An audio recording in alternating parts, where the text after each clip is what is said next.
กชาติจนชีวิตเป็นผุยพงจะยอมตายไม่ให้เกียรติดำรงจะปิดทองครั้งองค์พระปฏิมาไม่ท้อถอย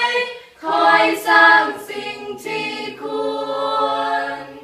ไม่เร่ร่วนภาวะผวังคิดกังขา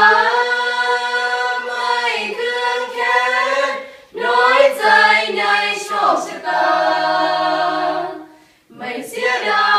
ยชีวะเธอสิ้นไปนี่คือปณิธานที่หันมุ่งหมายพดุงยุติธรรมอันสดใสถึงทนทุกข์ทรมานนานเท่าใดยังมั่นใจรักชาติองค์อาจครันโรคมนุษย์ย่อมจะดีกว่านี้แน่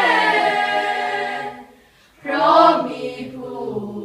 ไม่ยอมแพ้แม้ถูกยันคงยืนหยัดสู้ไปไฟประจันยอมอาสัน